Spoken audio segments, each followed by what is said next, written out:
Dragi gledalci, dobrodošli. Vi gledate emisiju Glas slobode. Moje ime je Raković Aleksandar. Da li dobijamo bolju zdravstvenu negu u privatnom ili državnom sektoru? Koliko smo skloni da se sami lečimo, verujući da nam internet pruža sve potrebne informacije? Jesmo li mito i korupciju prihvatili kao najnormalniju stvar? I da li je zdravlje za siromašne u našem društvu postalo luksuz poslednjih godina? O tim i o mnogim drugim temama u narednim minutima sa mnom je u studiju dr. Jasmina Rafailović, lekar. Dobrodošli. Hvala na pozivu. Zima je doba kada nešto češće posećujemo lekara. Temperaturne razlike u toku zime mogu biti dosta velike. Jesmo li zdraviji kada je -10 ili kada je +10?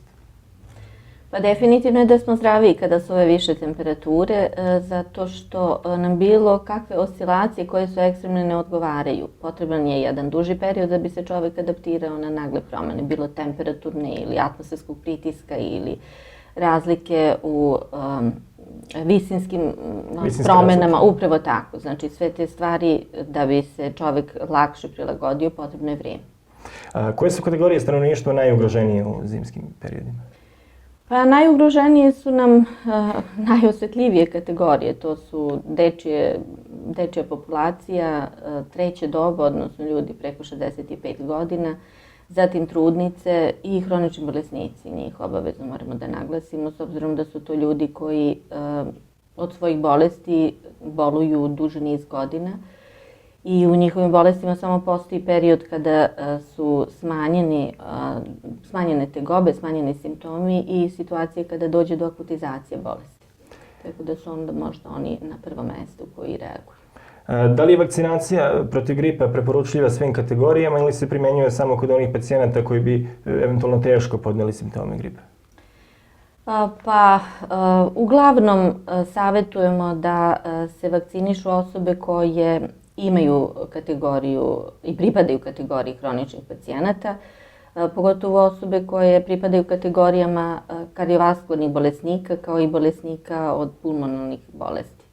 Znači, oni bi bili u toj prvoj kategoriji. Također, osobe trećeg doba, jer i male ove promjene tog jednog ravnotežnog zdravstvenog stanja mogu uvijek da se iskomplikuju njihovoj situaciji, tako da njima uvijek savjetuju. Naš narod je često sklon da se sam leči. Koliko je to preporučljivo? Ljudi konsultuju internet, pa tu otprilike sami sebi daju dijagnozu, kupe lekove. To kao lice od struke nikako ne bih savjetovala. Ja inače se konstantno susrećem sa takvom činjenicom, u smislu da posle samoinicijativnog lečenja, pa čak i samostalnog uključivanja lekova, i kada tu ne da pravi rezultat, onda dolaze da se savjetuju sa nama. To neka budu potpuni promašaji u smislu terapije i terapijskog efekta, jer nisu školovani za to. Tako da treba ići kod lekara kada se čovjek osjeća loše. Građani Srbije godišnje popiju 5,5 miliona kutija različitih lekova za psihijatrijske bolesti. Ovo je čak podatak Republičkog fonda za zdravstveno osiguranje. Šta nam o tome možete reći? Pa, mogu reći da ova večita tranzicija koja kod nas traje skoro 30 godina definitivno je dovela do urušavanja mentalnog zdravlja na nivou svih populacija. Uglavnom, oni ljudi koji su nekad bili deca, sada su postali već ljudi zrelog doba i ne mogu da ispune očekivanja koja su imali za taj period. I samim tim sa ciljevima koji kod njih postoje i frustracijama uz koje ne mogu da ostvare svoje očekivanja ka ciljevima, oni dovode do urušavanja svog mentalnog zdravlja. Kao posljedica toga javljaju se kod lekara koji naravno da bi ih sačuvali za veće životne izazove daruju sa prepisivanjem lekova koji bi trebali da ih sačuvaju u periodima stresa. Hoćete reći da je u poslednjem periodu da su psihijatrijske bolesti učestalije? Upravo tako, ali ne samo na našim prostorima. To je jedan globalan fenomen koji se javlja i u razvijenom svijetu, u razvijenim zemljama. Prosto isti ovi problemi koji su kod nas upečatljiviji postoje i na drugim prostorima i drugim državama. Bez obzira što tamo postoji veći standard, tamo i dalje opet postoje drugačiji ciljevi, drugačije očekivanja, a nemogućnost ostvarivanja istog dovodi do istih problema. Kako materijalni položaj utiče na zdravlje ljudi? Jesu li siromašni, bolesni? Oni vrlo često ne mogu sebi priuštiti ni zdravu hranu, a o tome po savjetima lekara treba dosta voditi računa. Pa istina je da, nažalost, najsiromašnije kategorije stanovništva najviše stradaju u lošem standardu. Ja bih se možda tu osvrnula na različitost populacije koja živi na gradskom području i pripada toj najugroženoj, marginalizovanoj grupi domicilnog stanovništva. Znači oni koji su u tom finansijskom smislu najsiromašniji, za razliku od ljudi koji žive na seoskom području. Znači ovi koji nemaju dovoljno finansijskih sredstava za egzistencijalne potrebe u smislu režijskih i potrebe za hranom, mi više stradaju zato što se tu zatvara krug mogućnosti, za razliku od ljudi koji žive na seoskom području, koji prosto način života je drugačiji, fizički su aktivniji, a drugo, uglavnom svako ima neku baštu, ima neku životinju koja omogućava da se zaokruži ciklus i sa belančevima životinjskog porekla, iz bašte dobijaju biljnu hranu, tako da... A mislite da su oni tu, da su oni u prednosti i zbog fizičkog i zbog psihičkog zdravlja, zbog... Upravo tako. Zbog širenja prostora. Potpuno je drugačije. Ovo što sam imala prilike do sada da vidim kod socijalno najugroženije populacije, to su nehumani uslovi življenja, odnosno životni prostor ne zadovoljava standarde normalnog starenja ili normalnog odrastanja. A da zanemarim sad to, ovo što je još veću egzistenciju, to je kvalitet hrane. Znači oni nemaju mogućnost da se normalno hrane. Mi inače imamo u opštini Kraljevo, kao što znate, narodnu kuhinju i jako veliki broj posetilaca, skoro 1000. To su ljudi koji čekaju na to parče hleba. A gotovo da ih nema sa sela, to su uglavnom ljudi iz gradske sredine. To su ljudi upravo tako iz gradske sredine, ne dolaze iz sela da bi se hranili, to se završava na seoskom području. Tamo se prosto organizuje ekonomsko imanje koje može da im u tom nekom egzistencijalnom smislu zadovolji potrebe. U najmanju ruku da bez toga da mogu da prihoduju, tako je, ali mogu da zadovolje svoje nutritivne potrebe. Siromaštvo daje i osjećaj nesigurnosti i apatije, da li možda ono dodatno utiče i na psihičko zdravlje? Gde ono više udara, na psihičko ili na fizičko zdravlje? Pa... Je li uopšte moguće to i odrediti? Ja u svakom slučaju sam imala prilike da se susretnem i sa smanjenom ambicijom ljudi koji su egzistencijalno ugroženi, u smislu da im se nekako i ti prohtivi i želje smanjuju i imaju manju motivaciju da se bore, jer kako god da nam je okruženje i kakvi god da su nam uslovi života, čini mi se ko je jako vredan, jako radan, i nije bolestan. Znači to moram obavezno da naglasim jer moramo da izdvojimo kategoriju ljudi koji su izgubili zdravlje, a budu socijalno ugroženi. To je posebna kategorija osetljive populacije. A imamo ljudi koji su potpuno zdravi i pripadaju socijalnoj kategoriji, ali iza njih ide i taj malo neradi, malo nemari. Prosto nisu u kategoriji aktivnih tražioca zanimanja. Jer ako se potrudite pa sad tražite za najprostiji rad koji bi trebao da bude plaćen, ne biste uspeli da nađete veliki broj ljudi koji bi radili te neke najteže poslove. Naravno, nisu oni jako puno plaćeni. Ali obezbeđuju osnovnu egzistenciju. Upravo tako. Najosnovniji hranu, odeću. Tako je. Da se još malo zadržimo na ovim pitanjima siromaštvu koje dobijaju još jednu posebnu dimenziju, ako se uzmemo u obzir da je odnedavno praktično ozakonjeno, ajde tako da kažem, davanje mita. Sada je sasvim legalno ući u ordinaciju i dati lekaru negde oko 40 i nešto hiljada dinara, 47, kako to beše definisano. To se sad, loše gledam na to. Na to gleda svaki čovjek moje struke loše, s obzirom da smo na taj način struku unizili, a nas kao ljude od struke ponizili. A između ostalog nametnuli smo i obavezu uz pomoć zakona da bi pacijenti koji dolaze da traže medicinsku pomoć bili primorani faktički da dolaze da nas daruju, što je stvarno van pameti. Naš sistem treba da bude tako uređen kao što je svuda u svetu uređen, da mi adekvatno budemo plaćeni za naš stručni rad i da od toga možemo sebi da osiguramo sigurnu egzistenciju. a da sami pacijenti koji dolaze kod nas imaju zdravstveno osiguranje sa kojima će da bude sve pokriveno. Ovako, plaćanje plata, njihova inicijativa, njihove mogućnosti, koliko i kako mogu, prosto pravi haos. To je van pameti stvarno. A recite mi, svaka odluka koja se donese na nivou države ima svoje pozitivne i negativne strane. Ovo je sigurno imala neki razlog. Zbog čega su se oni odlučili za ovo? Ili ima svoje pozitivne? Ima neku konsekvencu koja je pozitivna? Šta nam donosi ova odluka? Ja mislim da će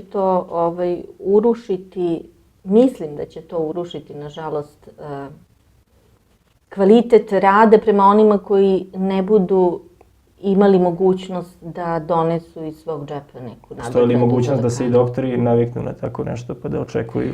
To je odluka koja je faktički u povojima, kako da kažem. Postoji ono sivo tržište kada je postojala ne obaveza, ali evo navika našeg naroda koji dolazi da donese kafu, da donese sok, tako nešto. Da ne dolazi prazne ruke. Jeste, ali to postoji već decenijama, to nije ništa novo, ali ovo su sada, kako da kažem, i visoke cifre za ljudi koji rade za 25-30 hiljada i sada mu ti negde u pameti stavljaš ideju da bi on trebao dodatno da plati rad lekara koji je već plaćen, ima platu za to, upravo tako.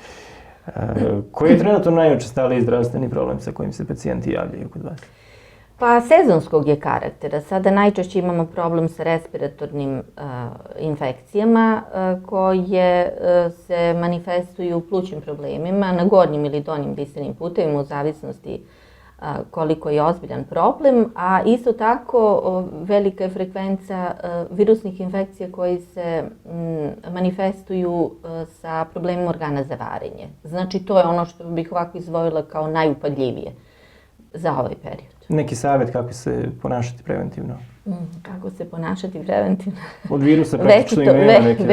Večito iste priče pričamo, valjda ćemo da naučimo. Znači, trebalo bi raditi na podizanju imunog sistema, znači prosto da čovek čuva postojeće zdravlje, tako što će usvojiti zdrave navike koje podrazumevaju jednu urednu fizičku aktivnost koja će biti u kontinuitetu, a takođe da se vodi računa o ishrani. Znači, ja bi sad apelovala, iako se teško odričemo od toga, prosto ovi konditorski proizvodi se definitivno zloupotrebljavaju, odnosno prekomerna upotreba šećera i industrijski prerađene hrane, prosto.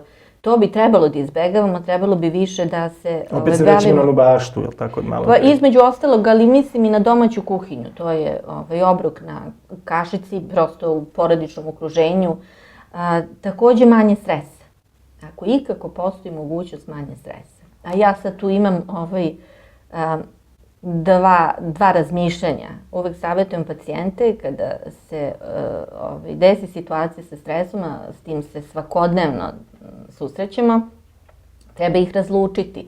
Da li taj stres realan i da li racionalno možemo da ga rešimo, u smislu što ćemo upotrebiti svoju snagu da ga savladamo. A ako nije rešiv i ne zavisi od nas, onda ga treba prihvatiti i prilagoditi se situacijom i prema tome tako ga prevazići. Početak zime je rezervisan za svinjakolj, nekada je za taj datum bio odvojen 29. novembar, sada taj dan više ne proslavljamo. U tom periodu smanjujemo fizičke aktivnosti dok obroke dosta uvećavamo. Kako to utiče na naš organizam, na kardiovaskularni sistem? Baš loše.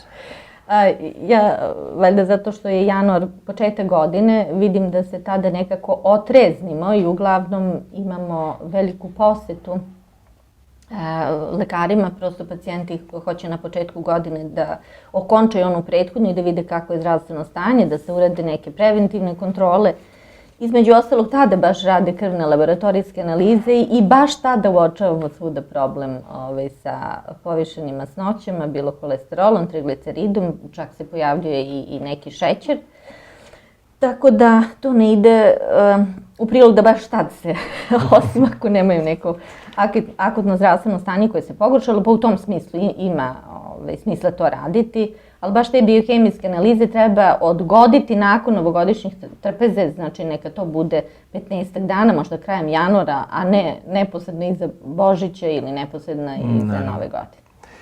Poslednjih dana je vrlo aktualna pojava zagađenosti vazduha. Da li vam se javljaju pacijenti sa problemima disajnih organa i kako Kraljevo stoji sada po pitanju toga?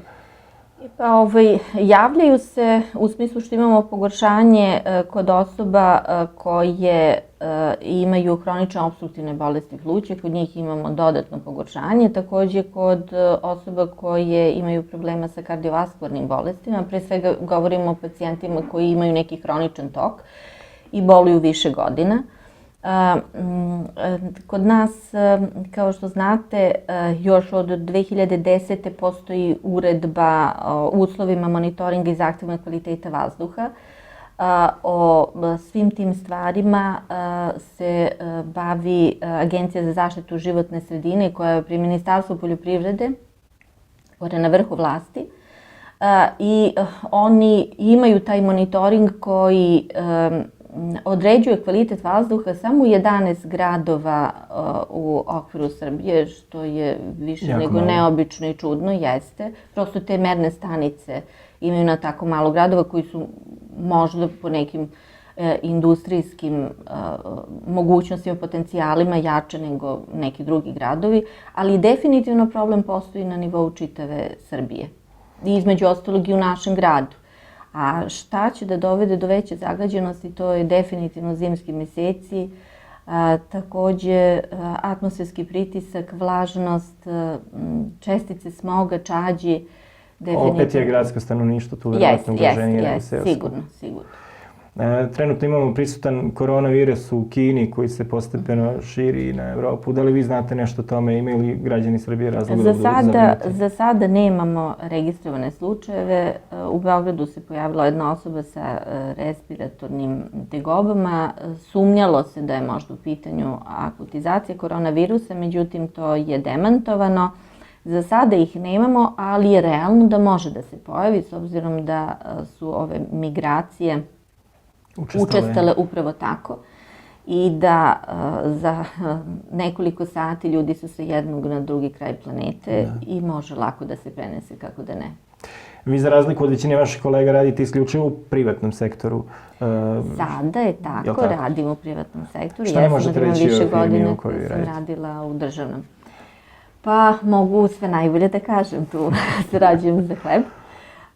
Radim u Medikusu kod doktorke Rade, SVS, Nuhera Maričića 78, to je već poliklinika koja ima jednu tradiciju i kontinuitet, radi preko 16 godina, znači već smo se domaćili na ovom tržištu, prepoznatljivo je, tako reći, brend ovog grada. Ja bi sad iskoristila priliku da napravim jednu razliku između ustanove koja je sličnog naziva, a to je Medicus Universalis, znači mi definitivno nismo ta ustanova, mada nam se često prepliću pacijenti tražeći Medicus ili se obraćaju našoj ustanovi tražeći Medicus Universalis, a mi smo u stvari Medicus doktorka Rada, SOS, kao što se iz njihove ustanove pacijenti dolaze. Jeste. To je prosto neka stvar koja bi trebala da se definitivno razloži i pojasni. Inače, o ovoj firmi mogu da kažem da nam je spektar delovanja veliki i širok, znači imamo više službe medicine koje su lepo razvijene sa velikim brojem lekara. Tu bi pre svega izdvojila internističke, kardiološke, nefrološke, reumatološke, takođe ginekologija gde se radi kompletan pregled, gde se radi ultrazvučna dijagnostika, ginekološka, znači malog stomaka, odnosno donje karlice, male karlice, zatim papa, kolposkopija, ginekološki pregledi. Takođe bih rekla i da kardiološki pregledi kao subspecijalistička internistička grana radi na ultrazvučnoj dijagnostici, na EKG-u, specijalističkim pregledima, izveštajima. Takođe bih navela da kod nas dolaze i lekari koji stižu iz Beograda, kao što je endokrinolog dr. Petakov, kao što je reumatolog dr. Olja Stanković, kao što je vaskularni hirurg iz Niša, dr. Živić Imamo ortopeda u toku ove godine počeo kod nas da ordinira, to je dr. Radunković Saša koji dolazi sa VMA iz Beograda. Znači, eto, proširili smo tako delovanje da imamo gostujuće lekare koji nam dolaze kada imamo dovoljno zainteresovanih pacijenata i naravno da obavezno se osvrnem na opštu medicinu koja nam je i u prvoj i u drugoj smeni dostupna pacijentima. To može bez zakazivanja, za ostale stvari se zakazuje. Osvrnula bi se i na mogućnost laboratorijske dijagnostike, znači pacijenti koji dođu kod nas mogu da imaju kompletnu dijagnostiku do terapije i to je ono što negujemo i do sada i od sada. I naravno, pomenula bi jedan mlađi kolektiv koji dosta radi na empatiji, na nekom familijarnom okruženju, negovanju dobrih odnosa, na strpljenju, tolerantnosti, opet lekari s druge strane na jednom temeljnom radu. A kada ste pomenuli mlađe kolege, imate li problem sa njihovim učestalim odlaskom u inostranstvo, baš iz vašeg sektora rada se puno odlazi? Što se tiče naše ustanove, ne. Mi na svu sreću, odnosno vlasnica doktorka Rada je dala šansu mladim ljudima da mogu ovde da se zaposle i da ovde zarađuju svoju platu, svojim radom. Ne napušta vas niko ne odlazi? Ne napušta. Nismo poznati po promeni profesionalnog kadra. Znači, očigledno da to govori o jednom kvalitetu i dobrim međuljudskim odnosima. Uglavnom, trend je da ljudi odlaze? Trend je da odlaze iz državnog sektora ili ljudi koji se nisu uhlebili, odnosno ljudi koji još nisu imali mogućnost. Jeste, ili ovi koji su već i na poslu, ali prosto su slabo plaćeni i to ne može da im omogući neku životnu sigurnost i zbog toga, zbog ekonomskih razloga pre svega napuštaju. U našem društvu se često vodi debata o tome treba li razumeti lekare koji istovremeno rade i u privatnom i u državnom sektoru. Kakav je vaš stav po tom pitanju? Koje su prednosti i mane takvog modela u zdravstvu? Pa ja ću sad ovako da se osvrnem na to, tu ne bi trebalo imati negativnih stavova, to definitivno. To nije nešto što je izmislila naša država, mi inače praktikujemo da sve prepisujemo. Ovo je nešto što je dobro, mada opet modifikovano za naše prostore. Bilo bi najkorektnije i najispravnije kada bi se u potpunosti izjednačio privatan i državni sektor, tu bi prosto konkurencija uradila svoje. I da vi nemate prosto potrebe da radite? Upravo tako, a sada su potrebe, jer prosto pacijenti sa dugim čekanjem ne mogu da zadovolje potrebe za zdravstvenom uslugom. Zbog toga dolaze na privatna vrata. Daleko od toga, to se dodatno plaća, kao što znate. Da imaju takvu mogućnost u državnom sektoru, oni bi se zadržavali u državnom. Međutim, pošto nemaju, počekaju po nekoliko mjeseci i mesec dana, nekad je previše, onda dolaze u privatan sektor, gde moram da naglasim vreme pregleda i vreme posvećenosti pacijentu je mnogo duže nego što je to u državnom sektoru. I vreme čekanja dosta manje. Upravo tako, tu uopšte nema nikakvog čekanja, to je jako komfortno. Upravo tako, zakazuju se termini, imate svoju satnicu i ono što je posvećenost od lekara. Hvala vam na gostovanju. Ništa i drugi put, pozdrav. Dragi gledalci, hvala vam što ste bili sa nama. Možete pratiti našu emisiju na našoj Facebook stranici Glas Slobode i na našem istoimenom YouTube kanalu. Hvala i doviđenja.